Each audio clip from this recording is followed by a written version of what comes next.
बे समाव आङो नोंथांमोननि चेनेलखौ आं गिबियावनो श्री श्री बिमा भगवतीनि आशीर्वाद लानानै नोंथांमोननिसिम आङो कार्तिक फुजाजों लोगोसे दिनैनिफ्राय बे आरसाबारि गामि हिसाबै श्री श्री बिमा भगवतीखौ देग्लायनि 2025 मायथाइनि अक्ट'बर दाननि 20 खालारनिफ्राय जागायजेननानै जोङो सानब्रै हाबाफारि जोङो लादों।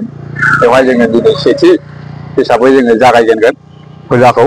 नै दा बावैसोनो जोङो जागायगोन बेवहाय गामि हिसाबै। बाहाय जोंनि गामि हिसाबै आरसाबारि हिसाबै जोङो मोनसे खुंग्रिनि आन्दाराव जोंहा आरसाबारि बेयो बेवहाय जोंहा बाजि न'खर दं। बे बाजि न'खरारियाव जोङो श्री श्री बिमा भगवतीखौ फालिबोनाया जोङो 22 बोसोर जालांबाय।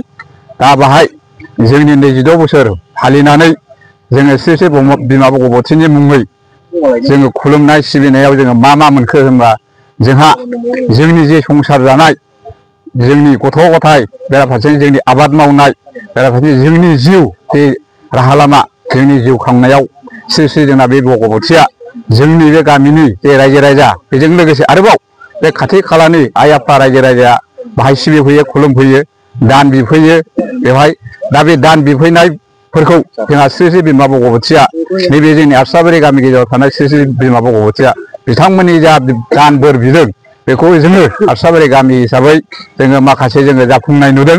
बेवहाय बे जाफुंनाय हिसाबै बा बिदिन्थि होनो हायो। बेवहाय जोंहा बे आरसाबारि गामिनिनो जोंहा फिसा हौवाल' गोजामोन।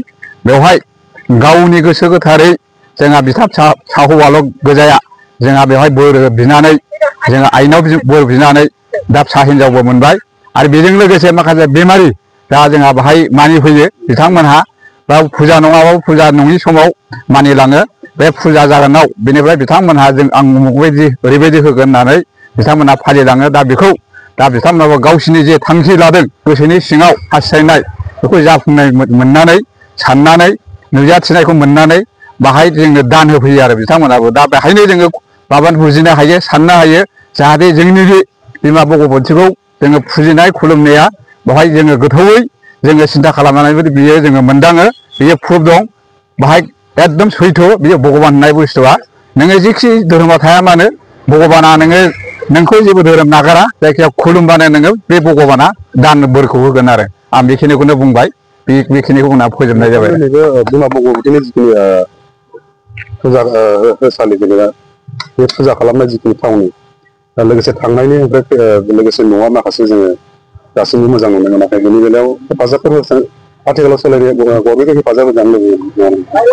बियो जोङो दानिल' नङा जोंहा बे भगवतीनि मन्दिरा जोङो गोबां बोसोर जालांबाय जोंनि बिमा बिफा फालिलांनाय।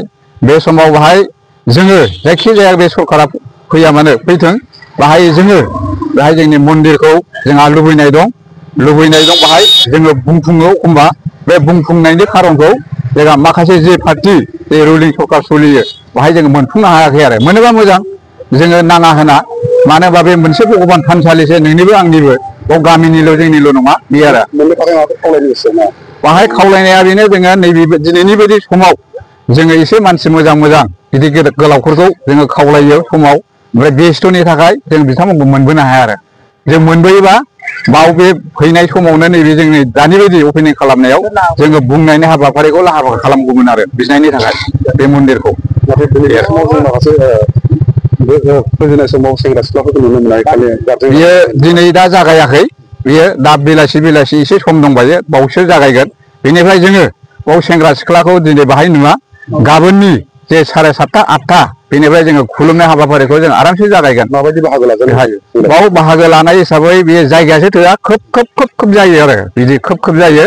बेहाय खुलुमनायनि थाखायनो बेवहाय माने मोनालायनाय जायो आरो। बे जोङो मोनानि थाखायनो फुजाखौ थाब फोजोबनो हाया बेखिनि आरो।